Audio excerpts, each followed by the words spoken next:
നമസ്കാരം. സമഗ്ര വാർത്തകളുമായി ഇന്നത്തെ ദിവസം ആരംഭിക്കുന്നു. ആദ്യം നോക്കാം തലക്കെട്ടുകൾ. 2024 മാർച്ച് 2ാം വർഷ ഹയർ സെക്കൻഡറി പരീക്ഷയിൽ ആകെ 2024 സ്കൂളുകളിൽ നിന്ന് റെഗുലർ വിഭാഗത്തിൽ 3,74,755 പേർ പരീക്ഷ എഴുതി. 2,94,888 പേർ ഉപരിപഠനത്തിന് യോഗ്യത നേടി. വിജയശതമാനം 78.69%. +2 VHSC പരീക്ഷാഫലം പ്രഖ്യാപിച്ചു. +2 വിജയ ശതമാനം 78.69.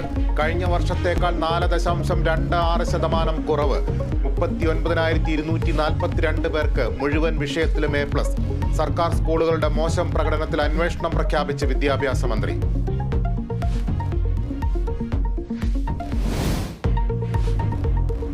സംസ്ഥാനത്ത് ലോഡ് ഷെഡിംഗ് വേണ്ടിവരില്ലെന്ന് KSEB. വൈദ്യുതി പ്രതിസന്ധി നിയന്ത്രണ വിധേയമെന്ന് വിലയിരുത്തൽ. മേഖലാ നിയന്ത്രണം ഫലം കണ്ടു. കുറച്ച് സ്ഥലങ്ങളിൽ നിയന്ത്രണം തുടർന്നേക്കും.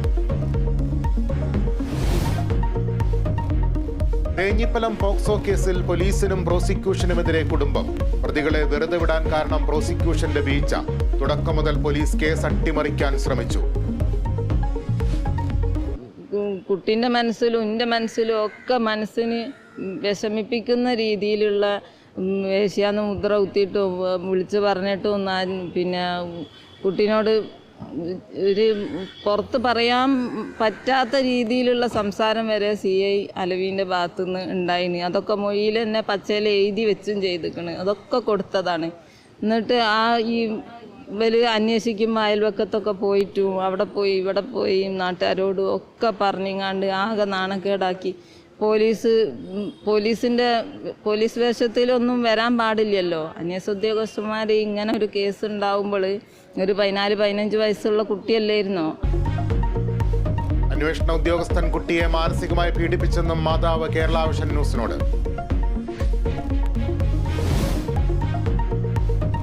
ക്ഷേത്രങ്ങളിൽ നിന്ന് അരളിപ്പൂവ് ഒഴിവാക്കാൻ ദേവസ്വം ബോർഡുകൾ. നിവേദ്യ സമർപ്പണം, അർച്ചന, പ്രസാദം തുടങ്ങിയവയ്ക്ക് ഉപയോഗിക്കില്ലെന്ന് തിരുവിതാംകൂർ ദേവസ്വം ബോർഡ്.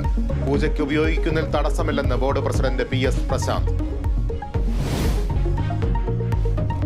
2ാം ദിവസവും യാത്രക്കാരെ വലച്ച് എയർ ഇന്ത്യ എക്സ്പ്രസ് ജീവനക്കാരുടെ സമരം. സർവീസുകൾ റദ്ദാക്കിയതിൽ യാത്രക്കാരുടെ പ്രതിഷേധം. സമരം ചെയ്ത 25 ജീവനക്കാരെ പിരിച്ചുവിട്ട് എയർ ഇന്ത്യ.